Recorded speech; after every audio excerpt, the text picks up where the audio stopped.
Internacionalistas do mundo, univos! Sejam bem-vindos a mais um episódio de retorno do Pode Rir, após alguns meses daquele merecido descanso de todos os internacionalistas com esse sistema internacional muito badalado. Porém, retornamos agora firmes e fortes para entretê-los com uma terceira temporada. E, hoje, junto com a Noma, Sofia Navarro, e uma convidada mais do que especial para tratar de um tema muito bom. Digam olá! Olá, gente! Bem-vindos, bem-vindas a mais um episódio do podcast com um tema mais que interessante, por se tratar de um tema muito, muito atual nas RI, então um tema que a gente ainda não sabe muita coisa sobre, um tema que eu tô muito curiosa e interessada para discutir hoje. Olá, pessoal! Oi, Enzo, Sofia, ouvintes, é um prazer estar aqui com vocês hoje. Isso mesmo, pessoal.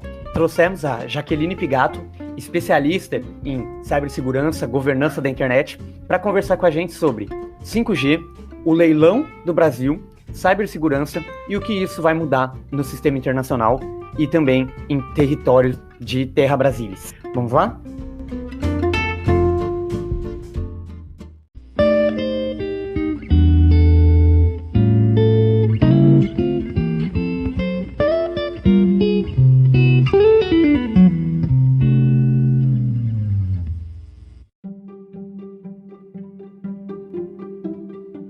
Para conversar um pouco mais sobre esse assunto, a gente trouxe alguém que já pesquisou muito sobre, que é especialista, é bacharel em Relações Internacionais, também na Unesp Franca, é mestre pelo Santiago Dantas e doutorando em Ciências Sociais. E acho que melhor que ninguém, ela pode falar um pouco mais sobre a trajetória dela, né? Jaqueline, pode se apresentar, por favor. Oi, Sofia. Pois é, tô aí nessa loucura que é pesquisar a governança da internet, já tem quase 7 anos. Desde que eu entrei na graduação em RI em Franca, eu entrei em 2014, então foi um ano muito simbólico, assim, para o Brasil, principalmente nesse tema, porque um ano antes, em 2013, a gente estava tendo o caso do Snowden, então era um caso que estava chamando muita atenção ainda em 2014, e aí o Brasil estava com uma atuação de política externa muito forte nesse sentido. No governo Dilma, a gente conseguiu aprovar uma resolução de privacidade no mundo digital na ONU com a Alemanha, e o Brasil aprovou o Marco Civil da Internet, que é uma lei super importante. Então eu peguei assim, o começo da minha graduação nesse calor do momento aí, entrei nesse tema e não saí mais. Fiz o meu TCC sobre a participação do Brasil na governança da internet, principalmente ali no momento do Marco Civil. Depois fui para o mestrado em RI também, no Santiago Dantas, onde eu pesquisei um pouco mais sobre proteção de dados pessoais e o papel das grandes transnacionais nesse ecossistema, principalmente ali voltado para Google, para Facebook, no Fórum de Governança da Internet, que é um órgão aí, um espaço que a ONU fornece para esse tipo de diálogo. E agora vim para Ciências Sociais, estou no doutorado também pela Unesp, aqui em Araraquara, pesquisando, tentando desvendar aí essa governança global, agora com China, com União Europeia, tanto em tema de proteção de dados quanto de moderação de conteúdo. E espero poder contribuir um pouco aqui para a discussão hoje, para a gente falar do 5G e por que ele vai provavelmente mudar muita coisa no sistema internacional e também por que é um problema para os dados pessoais.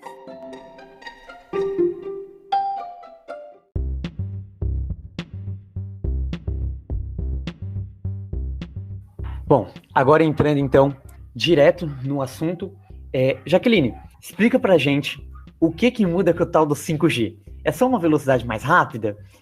O meu sinal, os meus dados vão gastar menos? Vou poder ligar para mais gente no WhatsApp? Vou poder usar mais o Instagram quando eu estiver na rua? Ou não? E como você disse, né? Por que então que ele muda tudo no sistema internacional? Bom, Enzo, o 5G, ele, respondendo diretamente, não é só uma velocidade mais rápida, tá? Ele é um pouco mais do que isso. O 5G, ele é, como o próprio nome já diz, né, a 5ª geração de internet. Então, a gente tinha lá atrás, assim, provavelmente a gente nem lembra, mas o pessoal mais velho lembra do 1G, do 2G. Eu acho que a nossa geração já pegou mais o 3G e o 4G agora, né? E o 5G, ele vem não só com uma velocidade maior, mas o grande diferencial dele, em termos mais técnicos, digamos, é a baixa latência. E a latência, ela é aquele tempo de resposta, é aquele famoso delay. Um exemplo, assim, muito prático para a gente entender isso é quando a gente está assistindo na TV, por exemplo, um telejornal, e aí eles chamam um repórter de outro país, e aí o repórter demora alguns segundos para ouvir o que está aqui no Brasil, sabe? Esse delay. Então, o 5G, ele tem essa latência menor, o que ele permite, então, que a gente não tenha esse delay. E por que isso é vantagem? Por que isso inova tanto e importa para o desenvolvimento dos países e da sociedade como um todo? Porque além de você conseguir usar o seu Instagram mais rápido, carregar o seu streaming mais rápido, você consegue ter inovações como os carros autônomos, por exemplo, como a internet das coisas, que é não só o seu computador e o seu celular estarem conectados, mas também a sua geladeira, a sua máquina de lavar, o seu carro. E para isso você precisa de respostas rápidas, né? Imagina um carro autônomo que imediatamente ele precisa responder a uma freada ou algo inesperado que acontece na rua. Então, seu carro vai estar tendo que passar por uma via toda equipada de 5G e essa baixa latência vai ajudar nisso. Uma outra inovação muito importante para o 5G, com essa questão da latência, é a telemedicina, por exemplo, né? Você poder fazer cirurgias à distância. E, principalmente no caso do Brasil, algo que chama atenção nesse tema é a agricultura, né? A agropecuária em geral. Porque você tem, por exemplo, a possibilidade de tanto de ter veículos autônomos, né, que vão estar conectados, e também drones, por exemplo, que fazem um trabalho de monitoramento, de levantamento de dados ali da colheita, um controle, uma prevenção de ervas daninhas, por exemplo. Então você vai ter esse envolvimento de internet das coisas, inteligência artificial, totalmente aplicada para esse desenvolvimento tecnológico e que com certeza vai mudar o jeito que a gente vive hoje. E é claro que, assim, essa não é uma mudança para já, né? O leilão do 5G está aí para acontecer, mas não quer dizer que no final do ano você já vai estar com seu carro autônomo belezinha funcionando na rua. O 5G, ele vai ser, assim, um processo demorado, ele já está sendo, né, para viabilizar só o leilão, por exemplo, mas até mesmo na questão da infraestrutura, e eles vão priorizar os grandes centros urbanos, eles vão priorizar aeroportos. Então, assim, até todo o país realmente estar conectado, a gente pode pôr aí um horizonte de pelo menos uns 3 ou 4 anos, tá? Hoje em dia, no Brasil, a gente já tem alguns testes de uso do 5G, principalmente na questão de agricultura. Eu sei de um caso em Goiás, que começou um teste, se não me engano, em dezembro agora do ano passado, né, de 2020, numa parceria de algumas instituições acadêmicas com a Claro, no Brasil, e a Huawei, que é a operadora chinesa, que é a grande protagonista aí dessa história, mas daqui a pouquinho eu falo mais sobre a Huawei. E então já existe um campo de testes, é um espectro que a Anatel libera só para teste, não rola ainda um uso comercial. E aí aproveita essa baixa latência, por exemplo, para fazer operação de maquinário sem motorista, né, um maquinário autônomo, de um modo seguro, né, porque você tem esse tempo de resposta muito rápido. Então esse é o cenário que a gente tem para o 5G, assim, as perspectivas que a gente tem. E aí, falando, já que eu citei a Huawei, quais são os principais atores que a gente tem nesse tema, né? A gente tem as principais empresas, então, as principais operadoras de telecomunicações globais, assim, que tem já um avanço muito significativo nesse mercado. E a Huawei, ela é a líder de mercado hoje, tá? É uma empresa chinesa, mas a gente também tem aí com destaque 2 europeias, que são a Ericsson, né, da Suécia, e a Nokia, finlandesa. Tanto que hoje, enquanto a gente está gravando esse podcast, né, nesse dia 11 de fevereiro, o nosso ministro das Comunicações, o Fábio Faria, ele está fazendo uma tour, né, chamada Missão 5G, onde ele está visitando várias empresas, como a Nokia, por exemplo, para aí ter mais conhecimento sobre as tecnologias, a viabilidade que essas empresas apresentam. E por que a Huawei é uma vantagem para o Brasil? Primeiro, porque ela tem um custo mais baixo. Esse é o ponto mais pragmático que a gente tem. E segundo, que a Huawei já tem uma infraestrutura instalada no Brasil. Ela já atua no Brasil há muitos anos. Ela já tem uma infraestrutura pronta que, para você viabilizar o 5G, é bem mais fácil do que você contratar uma empresa que não tem infraestrutura aqui, que vai ter que começar a montar do zero. Então, se você contratar uma outra empresa, você vai ter um atraso nessa instalação. E o Brasil, né, já está com tanta dificuldade, ter mais um atraso nesse campo não seria nada bem-vindo. Esses protocolos que a Huawei já tem no país, elas não conversam com protocolos de outras empresas. Então, a escolha prática realmente seria fechar com a Huawei, a instalação do 5G em algumas áreas do Brasil ou talvez em todo o país. Principalmente porque o Brasil ainda é um país onde tem muita gente desconectada. Então, eu acho que o principal objetivo, assim, de um planejamento ideal para o Brasil, né, seria você conectar essa população que ainda não tem acesso à internet, principalmente agora que a gente vive esse momento, né, de pandemia, que escancarou aí o uso, a dependência que a gente tem da internet para tudo, né? Acho que isso já estava assim, um pouco claro para a gente que, né, estuda, trabalha com internet no dia a dia. A gente já estava com a ideia dessa dependência, mas agora eu acho que a pandemia escancarou isso para toda a população brasileira. Você precisa da internet para acessar o seu aplicativo do banco, para receber o seu auxílio, para pagar uma conta, para ter informação sobre o que está acontecendo, né, da pandemia, das vacinas, enfim.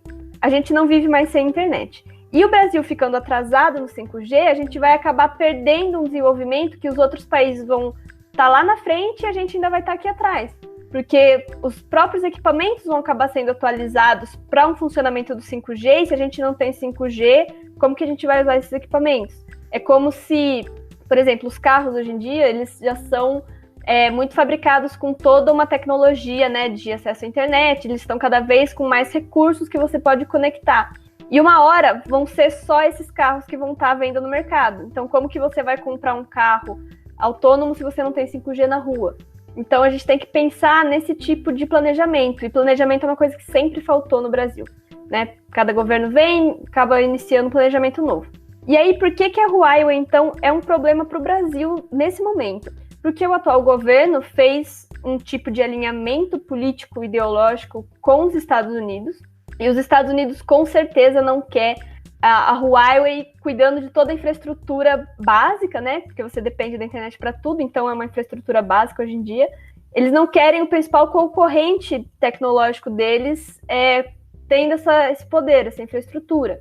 Então a gente tem ali todo um cenário de guerra comercial dos Estados Unidos com a China. Os Estados Unidos, que sempre foi uma potência tecnológica, agora está vendo um momento de fragilidade, onde a China parece que vem superando, né? A China vem para ter esse domínio hegemônico no globo. Então, é uma questão, uma briga de cachorro grande. O Brasil resolveu se alinhar aos Estados Unidos, pelo menos em questão governamental, né?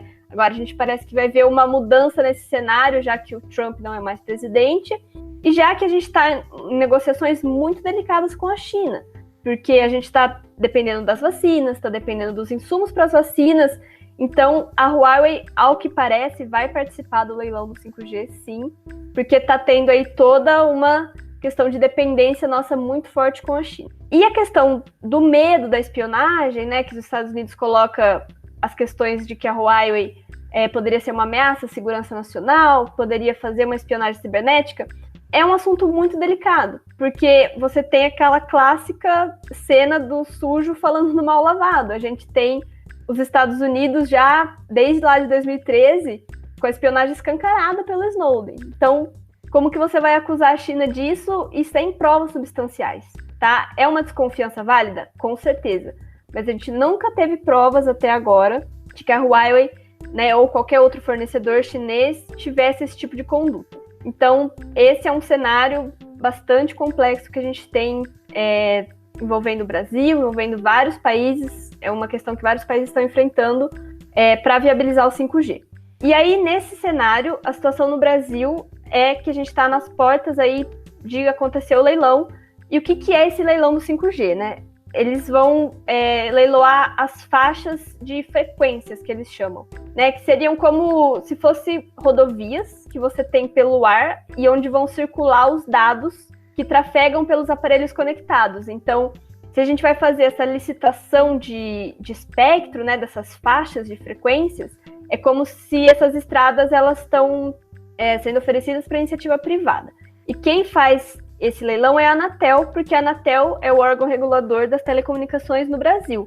E aqui vale fazer um parênteses de que a Anatel faz essa regulação das telecoms, mas ela não regula a internet, tá? A gente não tem um órgão regulador da internet. Ainda bem, isso poderia ser muito perigoso. O que a gente tem é um órgão multissetorial, ou seja, ele é composto por representantes governamentais, representantes empresariais, representantes da sociedade civil, da academia, que faz recomendações, faz estudos para ter um bom desenvolvimento da internet no país, que é o Comitê Gestor da Internet no Brasil, ou CGIBR, tá? Esse é um órgão que dá algumas diretrizes e boas práticas e recomendações para o uso da internet. A questão das operadoras de telecomunicações, aí é uma questão realmente regulada pela Anatel.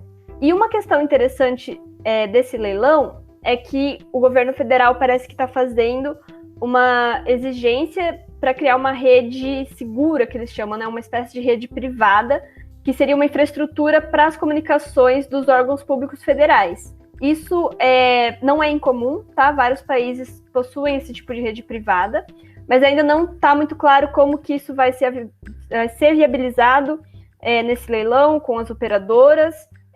As operadoras já sinalizaram assim, de modo positivo para essa obrigação, mas elas estão preocupadas com a abrangência dessa rede, se vai ser uma cobertura mais restrita ali em Brasília, ou se vai ser algo mais amplo, que seria mais difícil de fazer.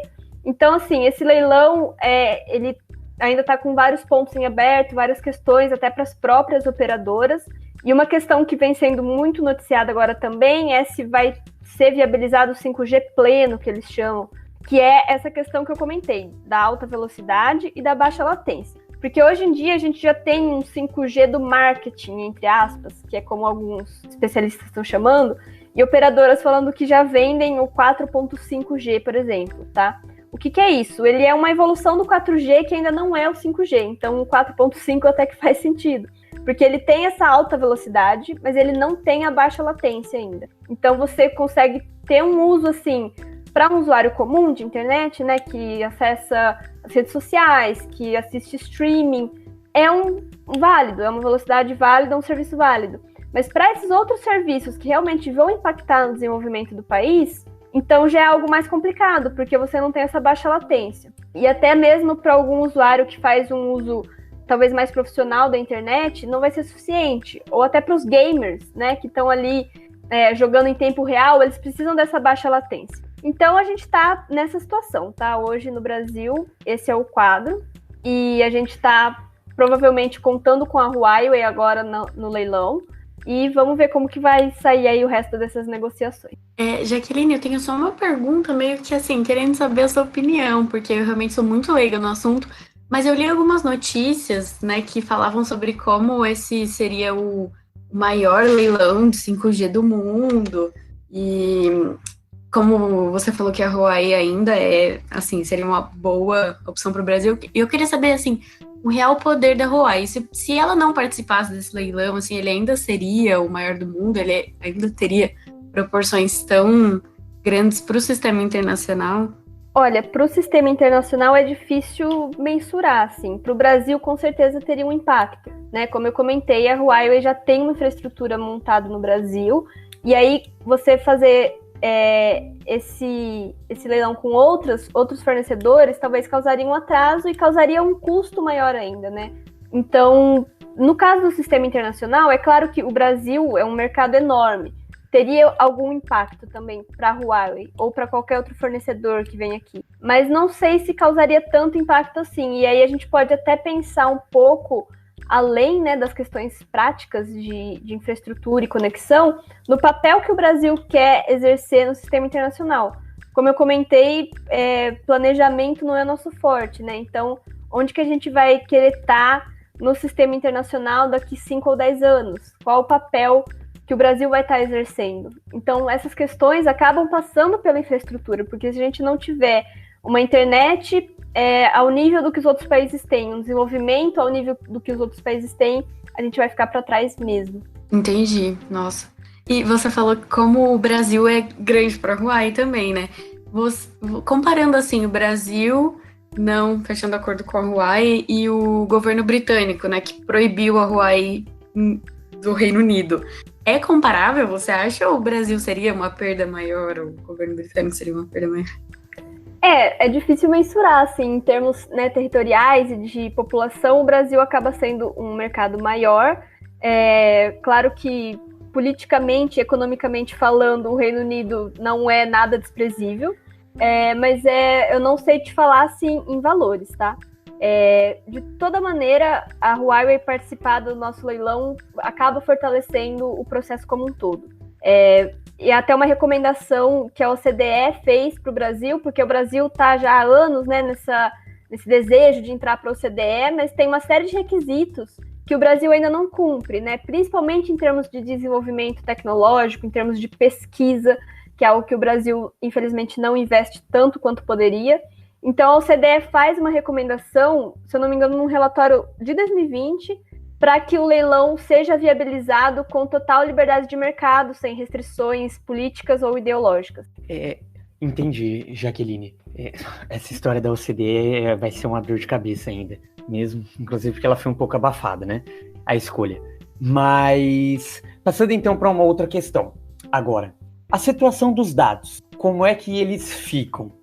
Você comentou um pouquinho, né, como eles afetam os nossos dados, já deu uma pista aí de que provavelmente vai precisar de muito dado sendo passado para o carro autônomo andar.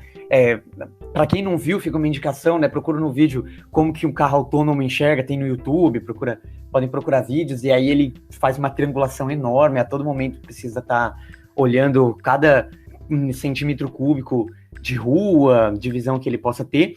E a minha pergunta é, então, você já falou, né, que da Huawei não tem nenhuma confirmação ainda de que esteja algum vazamento e tal. Então, o que o 5G representa para os nossos dados? Ele vai ser uma ameaça maior ou ele vai ser só uma expansão do monitoramento, da vigilância em massa que já vem ocorrendo? Como é que isso vai nos impactar nessa questão? Olha, Iso, ele pode ser, sim, uma expansão dessa vigilância e desse monitoramento que a gente já tem, tá? Os problemas de cibersegurança e de dados em geral, eles existem, né, em praticamente todo o sistema conectado, isso não tem jeito. Por exemplo, a gente vive ouve falar de ataques DDoS, né, que são aqueles ataques para você derrubar um site, por exemplo, ou na época do 2G ou do 3G, por exemplo, a gente tinha muito problema com spam, com vírus. Então, assim, toda evolução de tecnologia traz junto os seus problemas, traz soluções, mas também traz desafios. E o 5G, ele traz essas questões de espionagem e de invasão de sistemas de infraestrutura crítica, né? Como, por exemplo, carros ou sistemas de cidades inteligentes, por exemplo, que você consegue controlar água, que você consegue controlar a luz. Então, são questões bastante delicadas.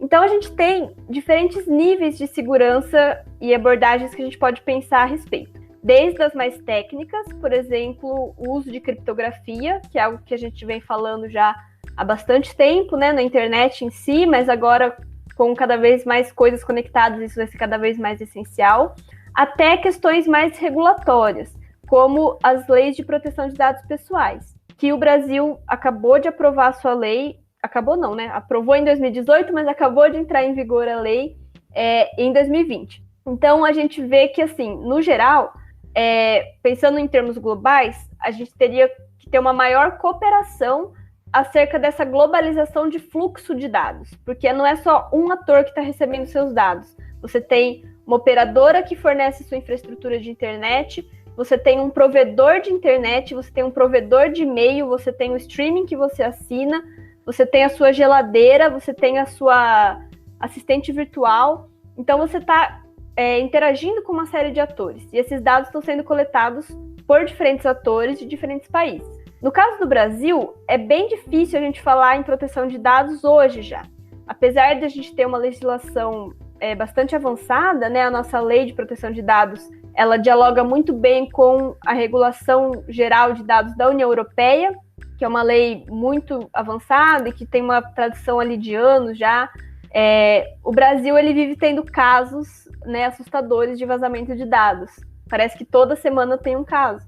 E recentemente agora a gente viu que o Ronaldo Lemos, que é um dos maiores especialistas de internet no Brasil, ele chamou de vazamento de dados do fim do mundo, né, que vazou aí mais de 220 milhões de CPFs, até mesmo de pessoas que já morreram. Então, é algo assim que a gente está escancarado e que, apesar de a gente ter uma lei e uma autoridade nacional de proteção de dados, que é o órgão que vai efetivamente aplicar essa lei, tudo ainda aqui é muito novo e os processos, assim, são lentos, são burocráticos e a gente não tem como resolver um vazamento uma vez que ele ocorreu, né? A gente tem algumas medidas aí para o sistema judiciário poder recorrer, mas você vai estar aí passível de sofrer uma falsificação ideológica, uma falsificação de identidade, por exemplo. Então, esse problema dos dados, o 5G ele vai possibilitar um fluxo de dados mais intenso, ele vai coletar mais dados e muito mais rápido.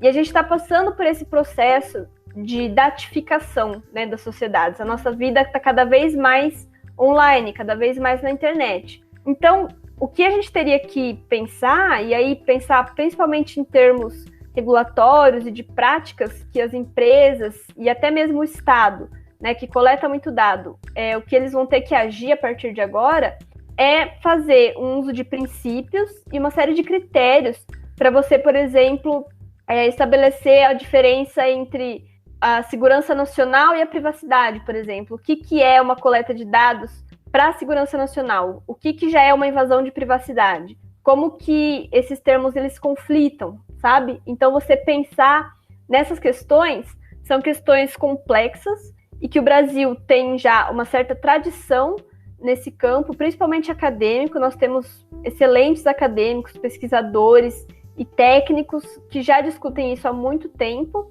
e que, num processo aí de 10 anos, aprovaram a Lei Geral de Proteção de Dados. O problema agora é você aplicar essa lei. E a questão fica ainda mais complexa quando a gente olha para o nosso atual governo, porque é um governo que já tem um histórico um tanto controverso com os dados pessoais dos brasileiros. Ele está buscando aí unir bases de dados de diferentes órgãos federais e ele colocou 3 militares na diretoria da Agência Nacional de Proteção de Dados, da Autoridade Nacional de Proteção de Dados. Dos 5 diretores, 3 são militares. E essa configuração é bastante incomum para esse tipo de órgão, tá? Na China e na Rússia você vai ter esse tipo de configuração também. Então, faz a gente pensar um pouquinho o que o nosso governo tá querendo. E aí, se a gente para pensar nesse nível regulatório, né, o que a gente precisa? A gente precisa ter transparência e prestação de contas. Então, não é só uma questão de infraestrutura, de qual operadora vai estar viabilizando o 5G, por exemplo, ou viabilizando qualquer serviço crítico aí para nossa infraestrutura, para o nosso dia a dia, tá? A China, ela tem se mostrado bastante aberta a mecanismos de cooperação. Eles têm um discurso muito forte de soberania digital, que é o que acontece dentro do meu território é problema meu. Mas para a gente enfrentar problemas globais, como a cibersegurança, a gente pode cooperar. A gente não sabe, por exemplo, a transparência de acordos, né, que vão ser feitos, por exemplo, da China com algum outro país. Mas a gente deveria saber, tá? Esses acordos eles deveriam estar acessíveis, e não só entre os estados, mas também nas parcerias público-privadas, né? Até agora, na pandemia, a gente teve algumas parcerias desse tipo, para monitoramento de celulares, né, para verificar o distanciamento social. Então, como que foi feito esse acordo? Qual contrato é esse? Níveis de transparência vão ser cada vez mais exigidos. E a gente tem também convenções, né, e tratados internacionais que já tratam um pouco sobre isso, como a Convenção 108 da Europa, que já é bastante tradicional, e acordos, né, para transferência internacional de dados, como, por exemplo, a legislação da União Europeia, ela só faz a transferência de dados com um país que tem uma adequação, um nível de adequação equivalente ao dela. Então, quanto mais esses mecanismos regulatórios forem se proliferando por diferentes países, eles vão acabar elevando o nível de proteção, ou pelo menos a gente espera, né, que isso aconteça, e a gente vai tentar aí dar uma globalizada, uma harmonizada nesses processos de transferência de dados. No caso também da lei brasileira, da LGPD, ela já trabalha com vários mecanismos de prevenção, e inclusive com normas de segurança. Então, as empresas têm toda uma obrigação de responsabilização pelo processamento dos dados, né? Eles exigem a utilização de normas de segurança daqueles ISO, né? Que é um padrão internacional para ter sistemas de gerenciamento de segurança da informação. Então, a gente tem um arcabouço regulatório muito bom. A questão é se ele vai ser aplicado e se ele vai ser cumprido como a gente espera, né? Que o poder aí econômico e financeiro não acaba se sobressaindo sobre direitos básicos dos cidadãos, que são direitos, né, a sua própria personalidade, direitos de privacidade. E é interessante também a gente pensar no caso dos Estados Unidos, porque apesar, né, do Trump, e agora também o Biden provavelmente não vai ceder para a Huawei, né, por essa questão de disputa hegemônica mesmo, mas eles fazem essas acusações, né, sobre o medo de espionagem da Huawei e tudo mais, da China, mas eles mesmos não têm uma lei federal de proteção de dados pessoais até hoje. Eles têm algumas leis estaduais, e no governo Obama eles tentaram passar uma lei federal de proteção de dados que não avançou. Então talvez agora no governo Biden pode ser que essa lei saia, né? A gente fica nessa expectativa. E eles também não têm assim uma agência específica para isso, para olhar para isso. Geralmente os casos relacionados à proteção de dados lá ficam a cargo do FTC, que é a Federal Trade Commission, né? A Comissão Federal do Comércio, que costuma lidar com os problemas dos consumidores. Então, aqui no Brasil, a gente sempre teve uma atuação também muito forte, né, dos PROCONs, da Senacom, que são esses órgãos de defesa do consumidor, mas agora a gente criou um órgão específico para isso, que é a Autoridade Nacional de Proteção de Dados. Ela foi criada esse ano, em 2020, né? Então, esse ano ainda de 2021, ela está tentando se estruturar, se planejar, e a gente vai ver como que vai sair essa atuação. No caso, agora pensando mais no âmbito global, né, pensando em cooperação, China, Estados Unidos, por que o 5G ele acaba mudando muito com o sistema internacional? Não? Ele vem com essa promessa, pelo menos. Em questões multilaterais, a gente teve aí nos últimos anos um vácuo que os Estados Unidos deixou, principalmente, né, no governo Trump, que não cooperava nada, que não queria saber de multilateralismo. Então, na verdade, não ficou um vácuo, né? Porque a China veio ocupar esse espaço muito forte. Se você olhar hoje para essas questões de telecomunicações e de cibersegurança na ONU e em agências da ONU como a UIT, que é a União Internacional de Telecomunicações, a gente vai ver uma presença muito forte da China, muito forte mesmo. E foi interessante algo que surgiu em 2019 na UIT, que foi uma proposta da China com representantes da Huawei envolvidos, que era uma proposta de uma nova internet. Na verdade, tecnicamente seria a proposta de um novo IP, que seria um protocolo que a gente usa para viabilizar a internet em si, né? A internet, como muita gente sabe, é uma criação estadunidense, e lá na década de 70 viabilizaram esse protocolo, que é o TCP/IP, que é um protocolo que permite o diálogo entre as redes. Então, ele permite que as redes se conversem, e por isso que a gente tem a internet, que é chamada de rede das redes. A China, ela vem com uma proposta de um novo protocolo. Esse protocolo ele nunca foi mudado, tá? Desde a década de 70. A gente tem uma série de protocolos, mas esse é como se fosse o principal. E a China vem com uma proposta de alteração, com uma justificativa de que isso vai viabilizar melhor o 5G e vai trazer mais segurança. Então, a gente vê uma ameaça muito forte a uma configuração que foi totalmente construída pelos Estados Unidos, e os avanços tecnológicos que os Estados Unidos fizeram sendo ultrapassados pelos avanços da China. Por isso que a gente tem esse embate muito forte, como eu falei antes, né, uma briga de cachorro grande.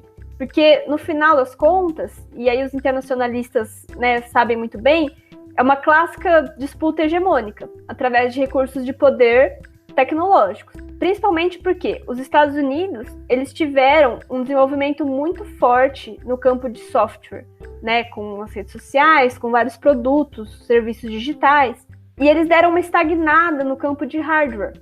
E a China, ela acabou passando assim de uma fase em que ela copiava muita coisa dos Estados Unidos para um momento que ela parou e começou a olhar e avançar nesses desenvolvimentos que os Estados Unidos trazia.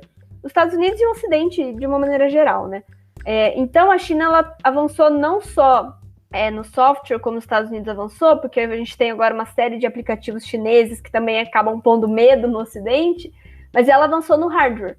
Então por isso que os Estados Unidos e os seus aliados vão ficar com esse receio, porque você vai ter uma infraestrutura, você vai ter um poder muito forte, e você ter acesso à informação é você ter poder. Acabou, né? Então, por isso que a gente tem esse embate. E aí, é claro, né? Se a gente for pensar em saídas para isso, mecanismos de cooperação e tratados internacionais seriam sempre muito bem-vindos. A gente tem uma série já de convenções e de regulações que conversam, né? Como essas leis de proteção de dados, processos de cooperação. A gente tem órgãos como a própria OCDE, que estão recomendando uma série de práticas e ações que os países podem tomar nesse sentido, principalmente para viabilizar um desenvolvimento, né? Um desenvolvimento tecnológico, ele vai viabilizar desenvolvimento em várias outras áreas, ele vai viabilizar um desenvolvimento econômico, um desenvolvimento educacional, um desenvolvimento humano mesmo. Então, a gente precisa desses mecanismos, a gente precisa de diálogo e de transparência, de accountability, né, que é um termo muito usado nessa área.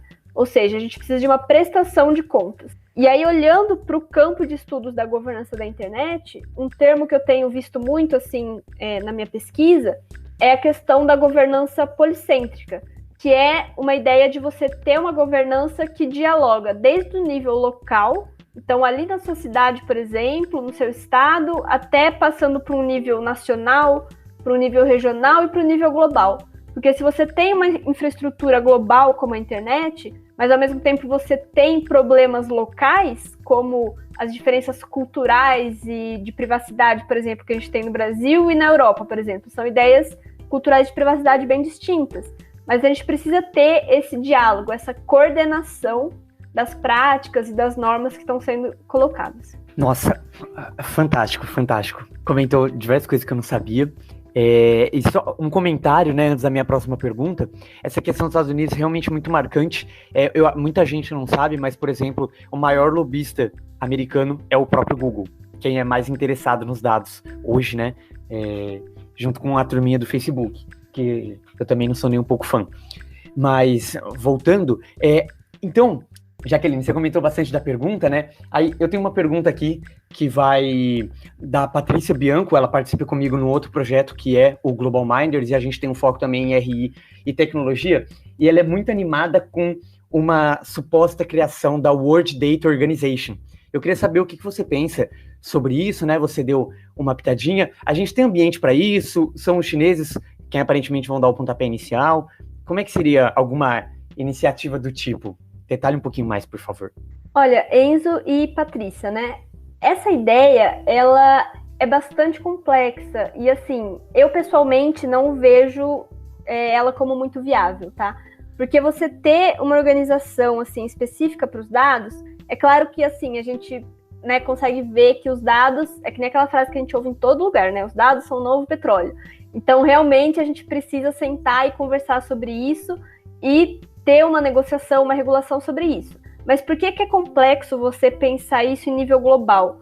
Exatamente porque você tem diferenças, tanto políticas, culturais e econômicas, muito fortes entre os países. Você tem a China, por exemplo, com essa ideia da soberania digital. Do que acontece ali e do que ela produz ali dentro do território dela é questão dela. E aí você não deve infringir na soberania né, do outro país.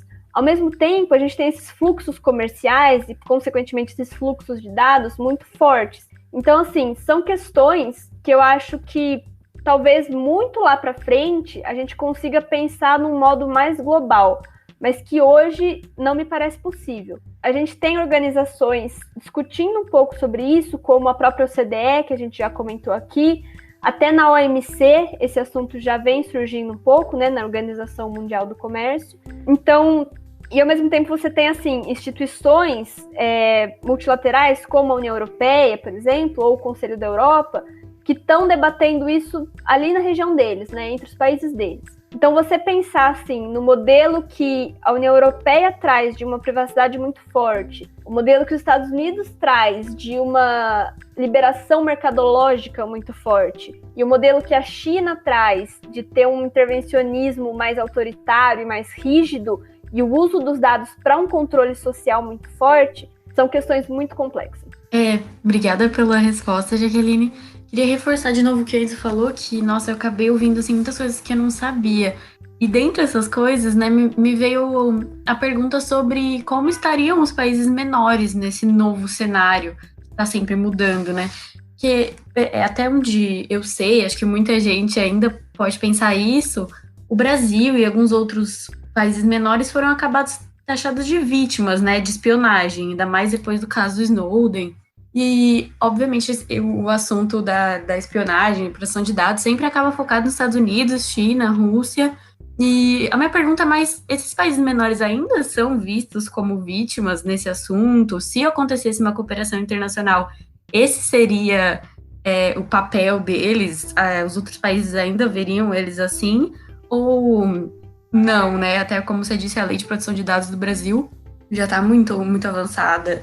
Isso muda o cenário ou eles ainda seriam vistos assim? É uma excelente pergunta, Sofia. Eu acho que a gente tem duas questões aí dentro, tá? Primeiro que, por exemplo, no caso do Snowden, que foi um caso extremamente simbólico, o Brasil foi vítima daquela espionagem, junto com outros países, mas o Brasil conseguiu aproveitar esse caso para avançar várias pautas, inclusive para chegar onde a gente chegou hoje, com legislações bastante reconhecidas internacionalmente, inclusive, no campo de internet. Então, quando aconteceu o caso do Snowden, né, durante o governo Dilma e o governo Obama, e o fato, por exemplo, da presidente Dilma ter cancelado uma visita que ela faria à Casa Branca e ter proposto uma resolução na ONU sobre privacidade na era digital, são pontos muito fortes e que fortaleceram a política externa brasileira. Nesse momento, lá para meados, né, da década de 2010, ali a gente estava em 2014, 2015, o Brasil ele foi assim um líder internacionalmente no campo da governança da internet. Ele trouxe declarações com princípios e acordos de cooperação para exatamente não acontecer mais esse tipo de evento, né, de espionagem. A gente sabe que espionagem, né, principalmente falando assim, diplomaticamente, ela sempre vai estar aí, né, rolando por debaixo dos panos e tal. O ideal é que ela não seja descoberta, né, o intuito. Mas como agora, com essa facilidade que a gente tem de internet, das comunicações em geral, tudo fica muito mais delicado. Então, assim, o Brasil ele conseguiu aproveitar muito bem esse momento naquela época, conseguiu aprovar o Marco Civil, que era uma lei que já vinha sido discutida aqui no país, mas o caso Snowden deu um impulso, né? E esses casos, geralmente, eles têm esse poder. Um outro evento que, assim, colaborou para a gente aprovar a nossa Lei Geral de Proteção de Dados foi o caso da Cambridge Analytica, né? Aquele caso que o Facebook, através de pesquisadores e aplicativos que tinham acesso ao Facebook, coletaram dados de milhões de pessoas e direcionaram as campanhas eleitorais, né? Tanto no caso do Trump como no caso do Brexit na Inglaterra. Então, esse caso chamou a atenção para o Congresso brasileiro de passar a Lei Geral de Proteção de Dados, que já vinha sido discutida há muitos anos no país. Então, tem como a gente pegar esses casos e tirar um proveito deles e avançar numa certa pauta. Agora, um outro ponto nisso, por que a gente, né, acaba, nós aqui no Brasil e outros países menores, como você falou, por que a gente acaba sendo vítima de espionagem? Exatamente porque a gente não tem os recursos para espionar. A gente não tem um desenvolvimento de hardware, por exemplo, no nível que a China e os Estados Unidos têm, porque faltou muito investimento em desenvolvimento mesmo, em pesquisa, tá? O Brasil, ele acabou se desenvolvendo muito bem no campo de software. A gente tem aí as fintechs como um grande exemplo, né? A gente tem vários serviços digitais muito bons e que estão atraindo investimentos. Mas no campo de hardware, por exemplo, né, da infraestrutura física mesmo que viabiliza tudo isso, a gente acabou não indo para frente. Então, enquanto isso acontecer, provavelmente a gente vai estar aí suscetível às espionagens. Nossa, muito obrigada pela resposta. Assim, me esclareceu coisas que eu nem sabia que eu tinha dúvida. Acho que também todo mundo que está ouvindo agora foram esclarecidas muitas dúvidas. E acho que toda a sua fala, assim, faz mostrar como esse assunto é de extrema importância para os internacionalistas. Até porque, como você citou, o Biden, que era presidente, né, mente aberta, aí a primeira, assim, conclusão assertiva que ele fez foi que ele ia continuar sendo restrito com a Huawei. Então, proteção de dados, 5G, é com certeza um dos temas mais importantes da pauta de política externa aí para os Estados Unidos e, consequentemente, né, para o mundo inteiro. Muito obrigada de novo. Imagina, é um prazer. E realmente são temas cabeludos que a gente tem que ficar acompanhando fortemente aí os próximos capítulos.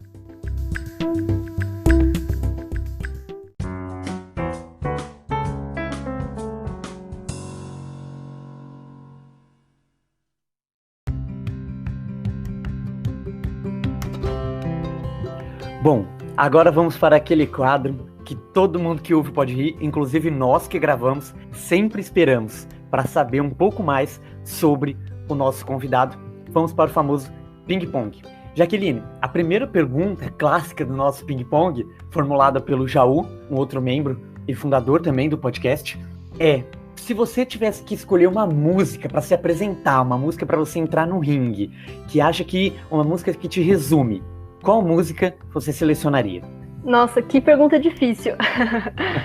Eu gosto muito de música, mas eu vou colocar uma música para me apresentar no ringue. Vou colocar Immigrant Song, do Led Zeppelin. Justo. Ótimo. É maravilhosa mesmo. Nossa, acho que foi uma das melhores respostas que eu já ouvi dessa pergunta. A próxima pergunta é um livro de cabeceira, assim. Pode ser um livro de ficção, algo relacionado com a sua pesquisa, algo que você considera de cabeceira. Pô, um só é difícil, hein? Porque tanto os livros do tema de pesquisa, quanto livros não temas de pesquisa, são ótimos para se ter ali na cabeceira. Eu vou citar um de cada, se eu puder extrapolar um pouquinho aí da resposta. Claro.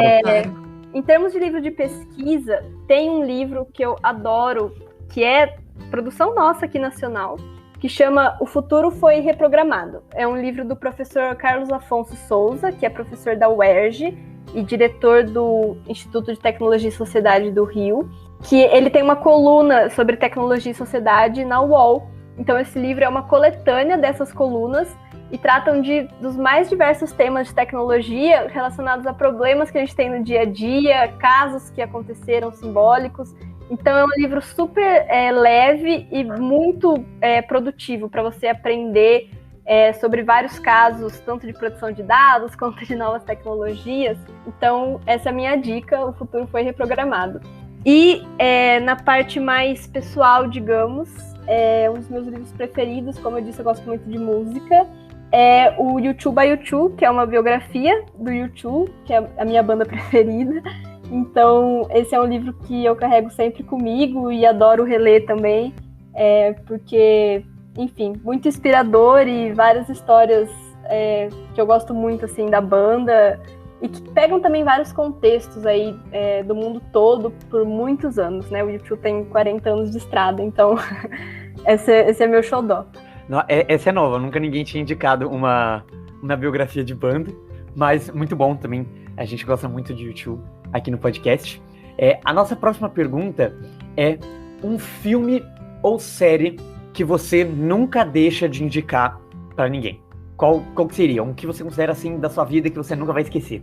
Tá, nesse caso eu vou aproveitar e unir uma produção que eu acho genial e que tem tudo a ver com a nossa conversa no podcast de hoje, que é Mr. Robot. Eu sempre indico essa série, quem já me ouviu falar sobre internet ou qualquer coisa vai lembrar que é uma série que ela já tem alguns anos, aí eu não lembro exatamente quando estreou, mas ela teve 4 temporadas, ela já foi finalizada, ela tá disponível no Prime Video, e é uma série sobre um hacker, é um especialista em cibersegurança, na verdade, ele trabalha para uma empresa de cibersegurança durante o dia, mas durante a noite ele é um hacker que tenta aí combater algumas pessoas que ele não considera tão boas assim. E aí, com isso, ele acaba indo atrás de uma grande corporação, que até na série é muito legal, que eles chamam de Evil Corp, né? Que o logo dela é a letra E, então eles acabam estendendo para Evil Corp. E a gente está sempre na mente ali do protagonista, com várias teorias da conspiração acontecendo e várias desconfianças. E a gente vê um cenário político muito forte, né, como pano de fundo da série, que é esse mundo meio maluco e meio distópico que a gente está vivendo, né, de todo mundo estar conectado. Tem uma temporada que mostra muito, eles invadem uma casa inteligente, então é muito legal a gente ver esse cenário na ficção, que na verdade já é bem real, né, e a série acaba abrindo a nossa mente para esse perigo e para essas